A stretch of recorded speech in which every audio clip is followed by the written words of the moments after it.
Viens, Esprit Saint, toi le Père des pauvres, viens illuminer notre cœur et notre intelligence pour nous conduire jusqu'à la vérité tout entière.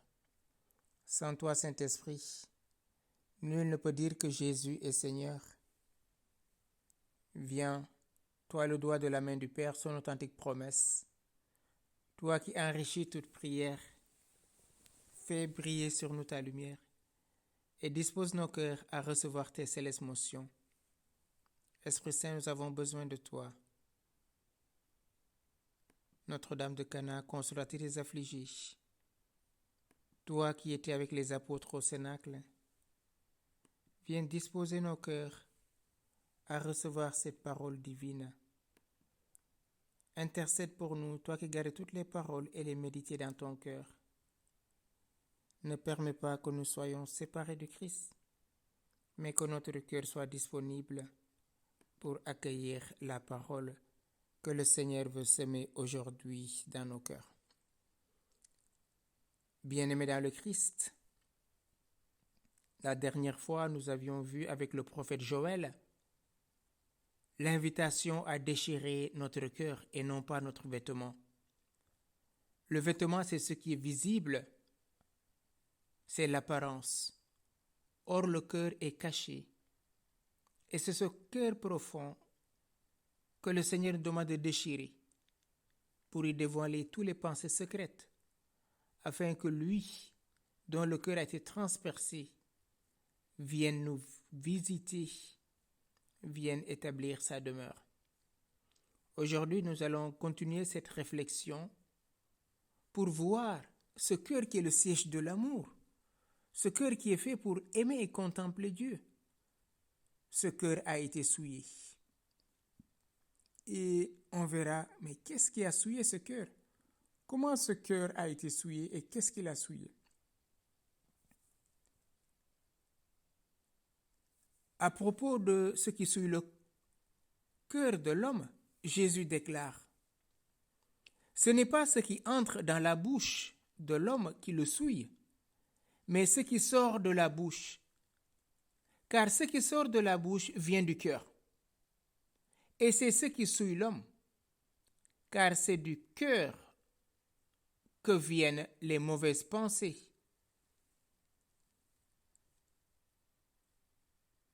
les meurtres, les adultères, les impudicités, les vols, les faux témoignages, les calomnies. Voilà les choses qui souillent l'homme. Matthieu chapitre 15, versets 17 à 20. Ce qui souille le cœur de l'homme, ce n'est pas ce qui rentre par la bouche, mais ce qui sort du cœur. Car c'est du plein du cœur que la bouche va parler. Finalement, frères et sœurs, ce qui souille l'homme vient de son cœur. Et Jésus dira, c'est du plein du cœur que la bouche parle. Luc 6, verset 45.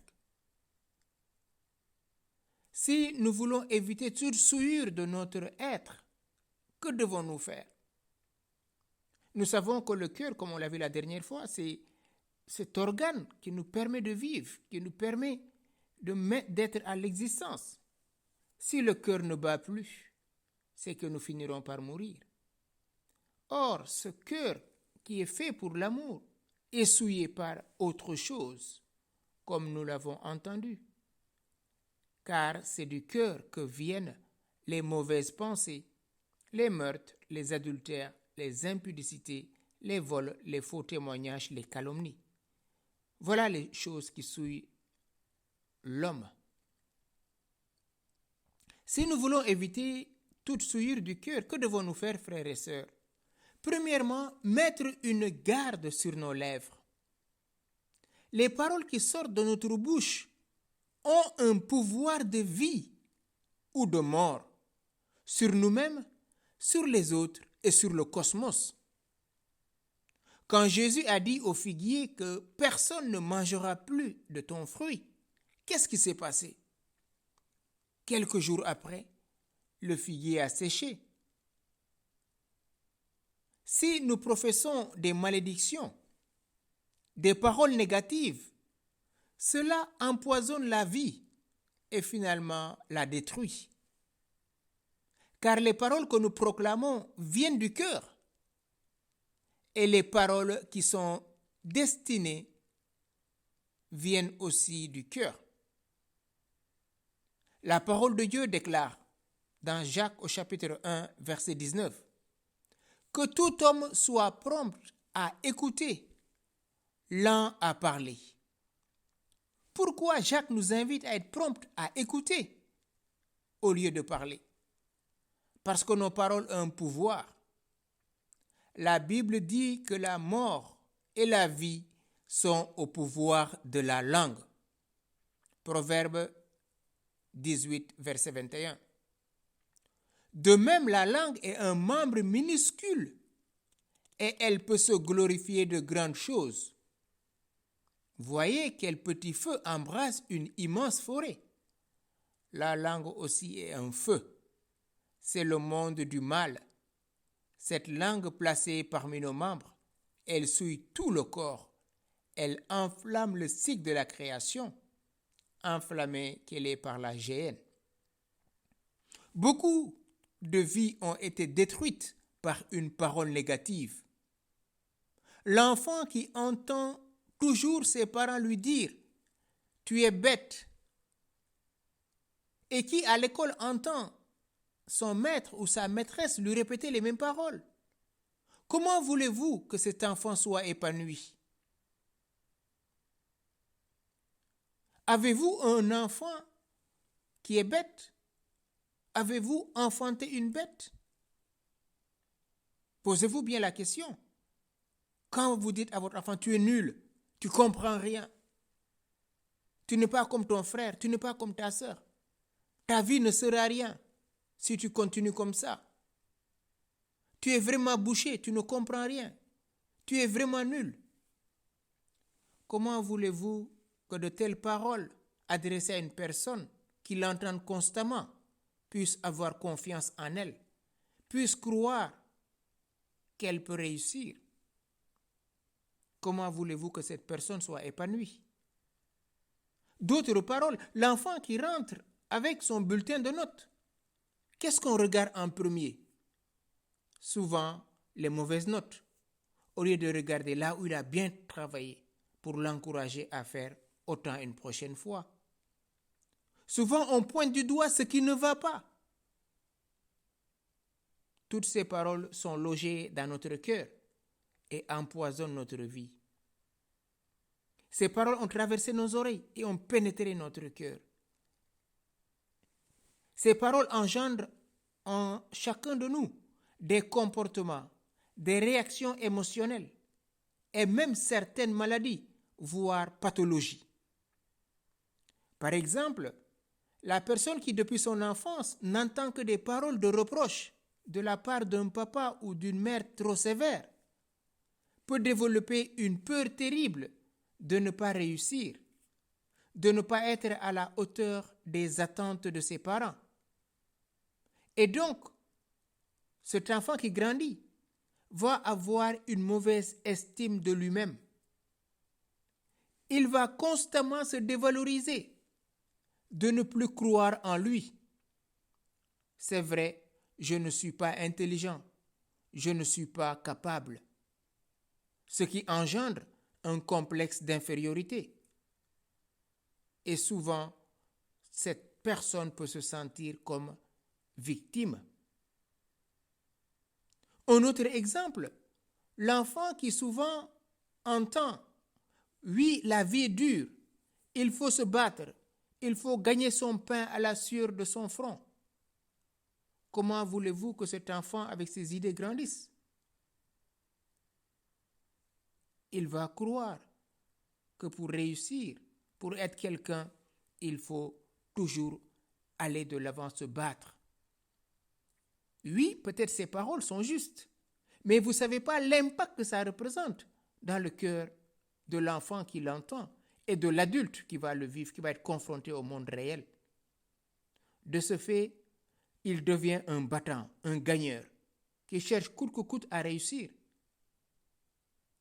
Et à la longue, il peut devenir intolérant et exigeant à l'égard des autres, et surtout face aux échecs des autres. il devient un persécuteur, un difficile à vivre. Vous voyez toutes ces paroles, l'enfant qui l'a entendu l'a enregistré dans son cœur. L'enfant qui est souvent hyper protégé peut devenir un adulte protecteur, un sentimental, et peut avoir du mal à vivre les contrariétés, les oppositions. La personne qui est constamment accusée, délaissée, va se culpabiliser. Vous voyez comment, frères et sœurs, ces paroles ont un impact dans notre vie. Ces paroles ont traversé nos oreilles et sont venues se loger dans notre cœur. Et la personne qui grandit va se dire, je savais que je suis rien. On me l'a toujours dit. Je vaux rien. Personne ne m'aime. Et donc cette personne se dévalorise. Cette personne n'a plus une consistance intérieure. Parce que on l'a tuée dès le début. On a éteint en elle la flamme de la vie. La personne qui est constamment accusée va finalement se culpabiliser. On peut voir deux formes de culpabilité dans le Nouveau Testament.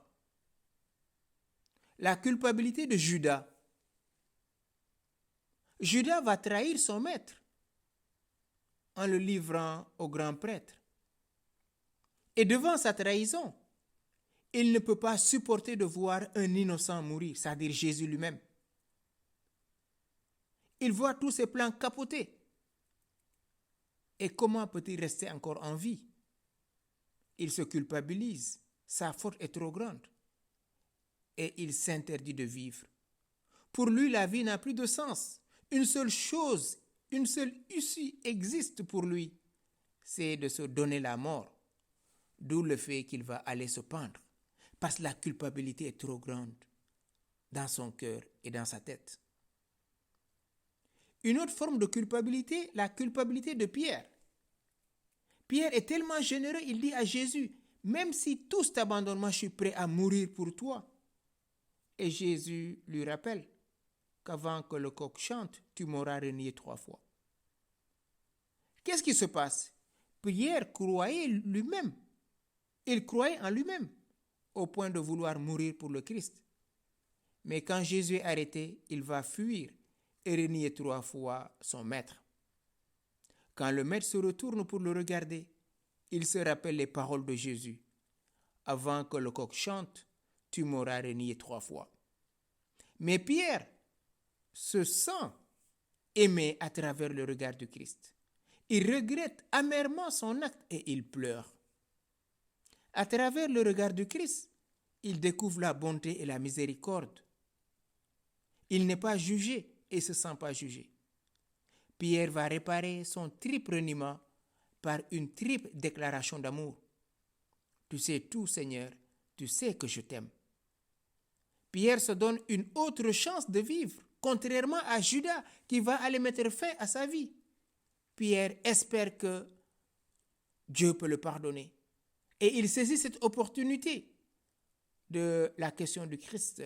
Pierre m'aimes-tu? Et là, Pierre déclare son triple amour pour le Christ. Tu sais tout, Seigneur, tu sais que je t'aime. Et à ce titre, sa culpabilité n'est pas là pour le plomber, mais il va transcender sa culpabilité en se donnant une seconde chance de vivre. Et Jésus lui dit, sois le pasteur de mes brebis. Jean 21, verset 17. Vous voyez, la culpabilité peut nous plomber, mais la culpabilité peut aussi être un chemin de rédemption, un chemin de glorification. L'exemple de Judas, c'est une culpabilité qui mène à la mort. Il n'y a plus d'issue. Ma vie ne sert plus à rien. Ma vie est gâchée. Et je ne vis plus. Je me remémore. Je ressasse ce qui m'a été dit. Toutes mes aventures, les souvenirs d'enfance, tout revient. Et je me culpabilise et j'ai plus d'issue et j'attends que la mort. Ou bien je suis comme Pierre. Oui, j'ai péché. Je regrette mon péché et j'avance avec la miséricorde de Dieu. Donc, frères et sœurs, avant de parler, s'il vous plaît, tournons la langue 7 fois. C'est une sagesse, mais aussi un art de vie bienheureuse. Nos paroles révèlent ce qui est au fond de notre cœur. elle montre le véritable caractère et le niveau de maturité spirituelle d'une personne. Les paroles que nous professons révèlent ce qui est au fond de notre cœur. Peut-être ce parent qui crie sur son enfant, lui aussi, on a crié sur lui. Et inconsciemment, il répète le modèle parental, ce qui n'est pas à faire. Oui, ma vie a été détruite, mais il n'en est pas une raison pour que je détruise la vie des autres. Les paroles que nous professons montrent véritablement notre niveau de maturité spirituelle.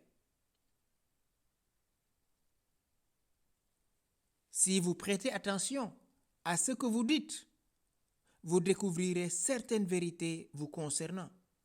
Vous aurez une certaine connaissance de vous. Est-ce que je réagis à ces paroles qui m'ont blessé en blessant l'autre? Ou bien je me calme, j'accueille et je réagis pacifiquement. Maintenant, si nous voulons nous débarrasser de tout ce qui a souillé notre être par la parole, je vous invite maintenant à cette proclamation de la parole de vie. Proclamons ensemble cette parole. Si vous le voulez même, vous pouvez vous lever et entrer dans une proclamation, parce que chacun d'entre nous a reçu une fois dans sa vie une parole qui l'a blessé. C'est le moment aujourd'hui d'ouvrir ce cœur qui a été blessé à Jésus, lui seul qui est capable de nous guérir. Allons-y ensemble. Seigneur Jésus, le centurion t'a demandé de dire seulement une parole et son serviteur sera guéri. Tu as dit une parole et il en était ainsi pour ce serviteur. Aujourd'hui, je te demande de me révéler les paroles qui ont blessé mon cœur et qui m'ont plongé dans l'amertume, dans le découragement, dans la malédiction et dans le blocage de ma vie. Seigneur Jésus, aujourd'hui, je te demande de me révéler les paroles qui ont blessé mon cœur et qui m'ont plongé dans l'amertume, dans le découragement, dans la malédiction et dans le blocage de ma vie. Oui, frères et sœurs, laissons maintenant le Saint-Esprit en ce moment de silence pour que lui-même, qui connaît toutes choses, vienne nous révéler ces paroles qui nous ont blessés. Oui, dans ce temps de silence, que chacun laisse son cœur méditer, que chacun laisse monter de son cœur ces paroles. Amen.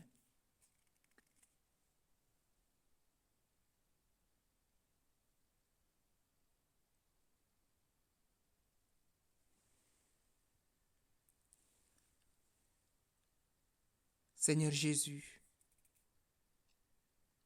je dépose toutes ces paroles de mort devant ta croix glorieuse.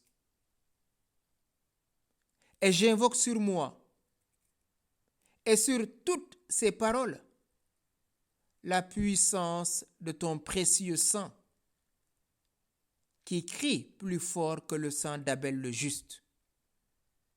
Que ton sang me lave de toute souillure logée dans mon cœur et dans mon être profond. Vous, paroles négatives, au nom de Jésus-Christ, je vous déloge de ma vie. Je vous ordonne maintenant, au nom de ce même Jésus-Christ mort et ressuscité pour moi, lui qui a les paroles de la vie éternelle, de quitter maintenant mon cœur, mon corps, mon âme et mon esprit, et d'aller vous prosterner maintenant au pied de la croix de notre Seigneur Jésus-Christ. Ainsi soit-il. Amen. Merci Seigneur Jésus, toi qui viens, toi qui as la parole de la vie. Viens maintenant visiter notre cœur pour y répandre une onction de ton Esprit Saint. Oui, frères et sœurs, que nos paroles et nos actes reflètent notre foi en Dieu et son amour. Nous ne pouvons pas dire que nous sommes chrétiens et nous continuons à dire des paroles qui détruisent notre propre vie et la vie de nos frères et sœurs. Ces paroles aussi ont un impact sur le cosmos. Parce que comme nous le rappelle Paul dans la lettre aux Romains chapitre 8, la création tout entière soupire et languit dans l'attente de la création nouvelle. Ces paroles ont affecté notre cœur. On les a entendues et ça a été comme un glaive. Mais elles ont aussi affecté nos pensées. Maintenant, nous avons vu comment ces paroles sont entrées dans notre cœur, comment elles ont souillé notre cœur. Maintenant, nous allons voir comment ces paroles non seulement ont pénétré notre cœur, mais elles ont affecté nos pensées. Ce que disent les autres peuvent hanter nos pensées, nous empêcher même de dormir. Combien de fois sommes-nous là à réfléchir, à cogiter sur ce que nous avons entendu? Ce que disent les autres peuvent nous tourmenter. Et l'aphorisme dit ceci: comme un homme pense en son cœur, tel il est. La parole de Dieu nous déclare dans le livre des Proverbes: là où va la pensée, l'homme suit. Oui, nos pensées ont une forte puissance de nous diriger et de tracer le cours de notre existence. Ils ont une puissance de nous conduire, de nous téléguider, dirait-on, jusqu'à déterminer notre destinée. Donc les pensées, parce que ces pensées ont été, les paroles ont eu un impact dans nos pensées, et ces pensées ont déterminé notre destinée. Le philosophe Descartes ne disait-il pas cogito ergo sum, je pense donc je suis? Si cette affirmation cartésienne est vraie, nous sommes ce que nous pensons, et le livre des Proverbes le confirme. Proverbes chapitre 23, verset 7. Car il est comme les pensées de son âme, mais son cœur n'est point avec toi. Les pensées, frères et sœurs, sont puissantes et elles ont un effet déterminant sur ce que nous sommes, sur ce que nous devenons. Alors, notre priorité est d'en avoir de bonnes pensées.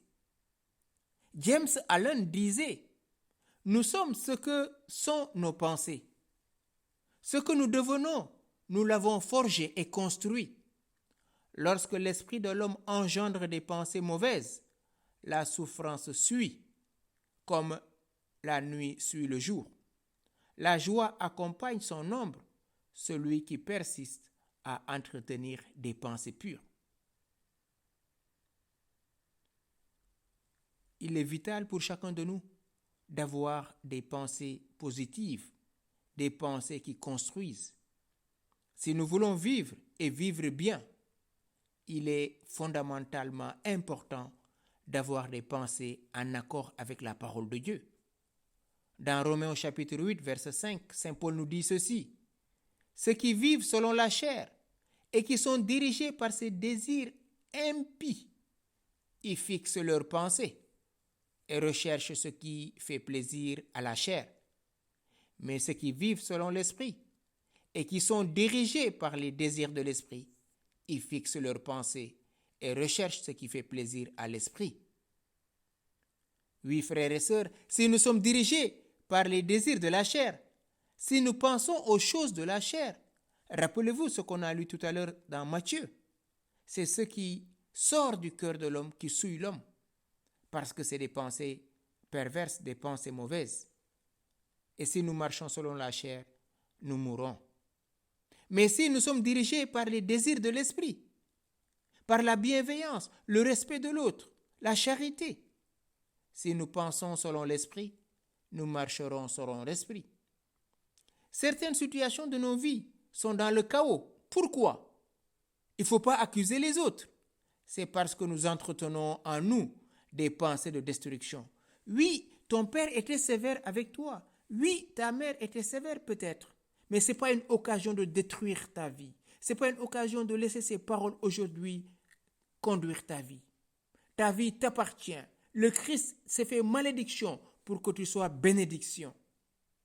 Oui, dès maintenant, frères et sœurs, choisissons des paroles de vie. Choisissons des pensées de vie. Et laissons maintenant la vie s'installer en chacun de nous. Demandons à l'Esprit Saint de venir nous visiter maintenant. Lui, le feu dévorant, qu'il vienne consumer dans notre cœur toute parole de mort et qu'il ressuscite en chacun de nous la vie de joie, la vie de gloire, maintenant et pour les siècles des siècles. Amen.